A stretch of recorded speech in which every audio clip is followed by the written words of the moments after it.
Assalamualaikum warahmatullahi wabarakatuh. Perkenalkan, nama saya Reva Khairunisa dan teman saya ini yang bernama Saniati Rofiha. Kami dari Prodi Akidah dan Filsafat Islam. Di sini kami akan membahas sedikit pembahasan yang berjudul Fawati Aswar. Latar belakang dari Fawati Aswar. Al-Quran adalah wahyu Allah. Seluruh definisi yang diberikan para ahli selalu diawali dan penyebutan bahwa Al-Quran adalah kalam atau wahyu Allah. Para penyair, pujangga tenung, bisikan setan terkutuk, dan pula sabda Nabi Muhammad SAW. Dengan berjalannya waktu, ilmu-ilmu mempelajari tentang Al-Quran semakin beragam. Di antaranya adalah ilmu Al-Quran, ilmu ijaz, ilmu tajwid, dan ilmu sebagainya. Salah satu ilmu yang cukup menarik perhatian para ahli adalah ilmu Fawati Aswar. Langsung saja pada pembahasan Fawati Aswar. Bagaimana sih pengertian Fawati Aswar dari saudara Mbak Sania sendiri? Baik Mbak Reva, saya akan menjelaskan sedikit yang saya ketahui tentang Fawati Aswar. Fawati Aswar sendiri dari kata Fatihah yang berarti membuka. Sedangkan Aswar adalah jamak dari surah yang berarti surah-surah. Jika digabung itu Fawati Aswar itu jadi pembuka dari surah-surah gitu Mbak. Ilmu Fawati Aswar ini cabang dari ilmu ulumul Quran. Salah satunya itu ini Fawati Aswar yang akan kita bahas.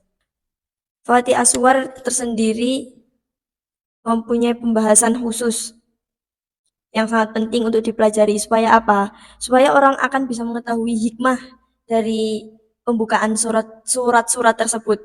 Soalnya Fawati Aswar itu mengandung huruf muqatta'ah, yaitu huruf yang terpotong-potong seperti alif lam mim, yasin, toha. Nah, di situ Al-Qur'an tersendiri kan nggak ada artinya. Para mufasir sangat mengkritisi arti-arti tersebut, bahwa alif lam mim itu bisa diartikan sebagai singkatan-singkatan dari sifat-sifat Allah. Ada yang mengartikan ya pokoknya berbeda-beda. Pembuka-pembuka itu juga bertujuan untuk merangkum apa yang akan dibahas. Jadi awal itu penting untuk sebuah kelanjutannya. Nah, Fawati Aswar ini mempunyai beberapa macam-macam. Sini yang saya ketahui, beberapa ulama telah melakukan penelitian tentang pembukaan surat Al-Quran. Di antaranya yang dilakukan oleh Badruddin Muhammad Az-Zarkashi. Allah Subhanahu wa Ta'ala telah memberikan pembukaan kepada kitabnya dengan 10 macam, yaitu yang pertama, pembuka dengan pujian. Itu untuk memuji Allah Subhanahu wa Ta'ala dengan menggunakan salah satu lafal. Contohnya alhamdulillah dapat pada surah Al-Fatihah, Al-An'am, Al-Kahfi dan Al-Fatir. Al-Fatihah sendiri kan awalnya itu a'udzubillahi minasyaitonirrajim, bismillahirrahmanirrahim. Baru alhamdulillah. Sebagian ulama itu ada yang mengawali Al-Fatihah sendiri itu dari kata astagfirullah, dari kalam alhamdulillahnya, bukan bismillahnya. Jadi begitu, termasuk dalam Fawati Aswar yang diawali dengan kata pujian. Yang pertama memakai lafaz hamdalah, yang kedua tabarakallah. Seperti surat apa itu Al-Mulk, tabarakalladzi, sama Al-Furqan juga itu. Yang kedua mensucikan Allah dari sifat-sifat negatif. Jadi Al-Quran sendiri juga sangat mengistimewakan Al-Quran Allah. Dalam surah Al-Isra, Al-A'la, dan Al-Hasyr. Contohnya Al-Isra itu, benar. Subhanalladzi asra bi'ibadihi lailam. Nah, itu yang berarti Maha Suci Allah telah memperjalankan hambanya pada suatu malam. Maha Suci Allah berarti kan Al-Quran sendiri mensifati Allah dengan sifat-sifat terpuji, atau Al-Quran sendiri menjauhkan sifat Allah itu dari sifat-sifat negatif. Dan yang ketiga, pembukaan dengan panggilan. Terdapat pada surat At-Tahrim, Al-Ahzab, sama Al-Muzammil. Nah, di sini saya akan mengambil contoh yang surat At-Tahrim. Bismillahirrahmanirrahim. Ya ayyuhan nabiyyu lima tuharrimu ma ahallallahu lak. Yang artinya, hai Nabi, mengapa kamu mengharamkan apa yang Allah halalkan bagimu? Nah, itu bisa menjadi pokoknya yang ada ya ayyuhalladzi, surah-surah yang awalnya ya ayyuhalladzi itu termasuk pada surah pembagian Fatihus Suwar pada macamnya yang An-Nida. Yang selanjutnya pembukaan dengan sumpah. Pembukaan dengan sumpah itu ada di Al-Buruj atau At-Tariq, memberi contoh pada surah At-Tariq. Bismillahirrahmanirrahim. Wassama'i wa Tariq itu artinya demi langit dan yang datang pada malam hari. Pokoknya demi gitu. Yang selanjutnya pembukaan dengan syarat. Pembukaan syarat ini bisa menceritakan tentang kejadian-kejadian histori. Ada pada surah Al-Fitar, Al-Insyiqaq, Al-Zalzalah, Al-Munafikun, An-Nasr. Di sini saya ingin beri contoh pada surah An-Nazi'at, An-Nazi'at, Al-Fitar. Bismillahirrahmanirrahim. Idza sama'u fatarat, yang artinya apabila langit terbelah. Itu pada zaman Al-Infitar turun, itu ada suatu kejadian. Nah, makanya di sini Al-Infitar artinya pada langit yang terbelah. Pasti itu ada ceritanya. Itu Mbak Rifa. Yang selanjutnya pembukaan dengan perintah. Pembukaan dengan perintah ini diarahkan pada Rasulullah Shallallahu Alaihi Wasallam. Soalnya dari yang saya cari itu Fatih Aswar itu bisa jadi peringatan buat Nabi Muhammad Shallallahu Alaihi Wasallam. Di sini pembukaan dengan perintah ada pada surah Al-Alaq, Al-Jin, Al-Kafirun, dan Al-Falaq. Saya akan memberi contoh pada surah Al-Kafirun. Al-Kafirun, bismillahirrahmanirrahim. Qul ya ayyuhal kafirun, katakanlah hai orang-orang kafir. Pokoknya itu ada selanjutnya itu memberikan perintah-perintah pada orang-orang kafir. Yang selanjutnya pembukaan dengan pertanyaan. Pembukaan dengan pertanyaan. Ini terdapat pada An-Naba, Al-Ghasyiyah,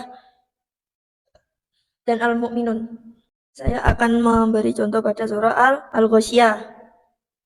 Bismillahirrahmanirrahim. Hal ataka hadithul ghasyiyah. Artinya, sudah datangkah kepadamu berita tentang hari pembalasan. Nah, itu kan termasuk pada pertanyaan. Ada lagi yang surah An-Naba itu amma yatasaalun, yang artinya tentang apakah mereka saling bertanya-tanya. Jadi pembukaan dengan pertanyaan ini sangat menanyakan apa yang ingin ditanya-tanyakan. Gitu, Mbak Rifan. Terakhir pembukaan dengan huruf-huruf yang terputus atau yang disebut huruf muqatta'ah. Nah, di sini saya bertanya kepada Anda. Emangnya nggak kepo artinya gitu? Ya aslinya kepo banget, soalnya kan Al-Muqatta'ah sendiri tuh kan surat-surat yang terpotong-potong atau kata yang terpotong-potong. Nah, mesti di balik itu kan ada hikmah atau ada asal usulnya. Kok dipotong? Kok kenapa ini gini gitu? Iya, rahasia banget kan. Saya sudah mengetahui bahwa yang mengerti itu ya cuma awal dan sebagian ahli-ahli yang sudah mendalami banget gitu. Gimana menurut Anda sendiri? Menurut saya sendiri, oh iya, terima kasih. Menurut saya sendiri, saya juga bingung. Kok Al-Quran itu katanya jadi petunjuk, tapi kok ada ayat-ayat yang masih membingungkan. Nah, saya mencari di link-link yang ada, yang membahas tentang Fatih Aswar, atau yang khususnya pada huruf muqatta'ah. Itu tuh banyak pendapat, banyak ulama yang berpendapat bahwa ada yang berpendapat bahwa ya memang artinya itu Allah sendiri yang tahu, itu rahasia Allah. Terus pendapat itu tuh meyakinkan pendapatnya dengan mereka menambahkan kayak gini, bahwa itu tuh bentuk dari maha tingginya Allah. Akal manusia itu terbatas. Akal manusia terbatas, makanya Allah menunjukkan kalamnya yang tidak bisa ditakwilkan. Tapi ada ulama yang berpendapat bahwa itu tuh singkatan-singkatan dari sifat-sifat Allah. Nah, singkatan-singkatannya itu saya beri contoh pada surah Maryam. Karena surat Maryam itu kan Bismillahirrahmanirrahim, kaf, ha, ya, ain, shad. Itu Menurut Ibrahim Al-Ibrari dalam bukunya yang berjudul Pengenalan Sejarah Al-Quran menerangkan bahwa para mufassir dari kalangan tasawuf, mufasir ya bukan musafir, berpendapat bahwa tiap huruf tersebut merupakan pengganti kalimat yang saling berhubungan, dipotong-potong, ditakwilkan per ayat. Kafnya tersendiri merupakan singkatan dari Karim, kan itu sifat Allah yang Maha Penyantun. Ha berasal dari Hadin yang berarti penuntun, yaknya berasal dari Hakim yang Maha Bijaksana, ya benar. Yang kaf ya ain berasal dari kata alim yang Maha mengetahui. Yang sodnya berasal dari kata sodik yang berarti tidak berdusta ya. Nah, terus ini kenapa bacanya kaf ya kayak satu-satu kan, bukan kaf ya aso gitu. Di sini saya memberikan contoh pada lafaz alif lam mim. Nah, alif lam mim sendiri kenapa nggak dibaca alama gitu? Karena apa? Karena alif lam mim adalah salah satu ayat muqotoah, dibaca menjadi alif, lam, dan mim, bukan alama. Itu karena huruf-huruf baru bisa dirangkai jika ia membentuk suatu kata. Jadi kalau tidak bisa dirangkai, mereka belum bisa membentuk kata. Jadi kayak singkatan misal bahasa Indonesia ya, nggak apa-apa. Biasanya kan disingkat GPP. Lah, kalau bacanya GPP pakai harokat kan nggak mungkin. GPP kan biasanya gitu, biasanya. Jadi contoh lainnya seperti itu. Huruf alif, lam, dan mim jika dirangkai ia tidak membentuk satu kata pun dalam bahasa Arab. Ya, makanya itu menjadi rahasia tersendiri. Wah, sangat beragam sekali tadi pembahasannya yang jenis-jenis Fawati Aswar itu. Sangat menarik untuk dikaji ya. Selanjutnya saya akan bertanya kepada materi Mbak Sania terkait apa sih dibalik itu semua, apa sih hikmah yang bisa kita ambil dalam mempelajari Fawati Aswar tersebut. Silakan. Ya. Fawati Aswar sendiri dapat mengkaji Al-Quran lebih mendalam. Tujuannya apa sih dari pembahasan Fawati Aswar itu? Untuk mengetahui rahasia di balik Al-Quran yang mencoba mengkolaborasi melakukan eksplorasi lewat perspektif keimanan, historis, bahasa dan sastra, pengkodifikasian, kemukjizatan, penafsiran serta telaah kepada huruf-hurufnya. Ini merupakan suatu bukti bahwa Al-Quran itu merupakan lautan ilmu yang tidak ada habis-habisnya untuk dikaji dari berbagai isi. Salah satu pengkajian dan sekaligus pembuktian kemukjizatan Al-Quran adalah kajian terhadap Fawati Aswar tersebut. Nah, Fawati Aswar tersendiri tidak hanya menyempurnakan dan memperindah bentuk-bentuk penyampaian, tetapi juga dipandang sebagai perangkum pesan yang akan disampaikan dalam muatan surahnya. Gitu. Yang bisa saya sampaikan di sini, saya juga membaca, guys. Ini yang tadi saya rangkai, saya tidak hafal. Ya, sekian dari saya, kurang lebihnya saya mohon maaf kalau penjelasannya kemana-mana. Sebelum penutupan, saya akan berikan sedikit kesimpulan dari pembahasan yang dikaji yang berjudul Fawati Aswar itu.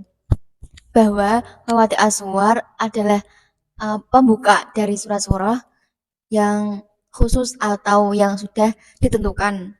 Nah, dan yang mengerti arti atau makna dari Fawati Aswar itu Allah, tapi ya Allah sendiri. Tetapi ada kalangan mufasir yang bisa mendalami, bisa merefleksikan tentang apa sih maknanya, apa sih artinya, apa sih asal usulnya, historinya gitu. Dan di balik itu ada rahasia tersendiri yang tidak bisa diketahui sama siapapun. Nah, ya, saya tambahkan sedikit. Nah, di situ mungkin ini ada pendapat ulama, kemungkinan bahwa orang-orang yang hidup pada zamannya, pada zaman kalam itu turun, itu kemungkinan dia tahu gitu. Tapi ya namanya juga rahasia Tuhan, ya mau gimana lagi, Oh ya, terima kasih. Sebelum penutupan, saya memohon minta maaf yang sebesar-besarnya. Kami minta maaf yang sebesar-besarnya. Bila ada tutur kata atau apapun yang tidak berkenan untuk didengar atau untuk direnungi, mohon maaf sebesar-besarnya. Sekian, wassalamualaikum warahmatullahi wabarakatuh.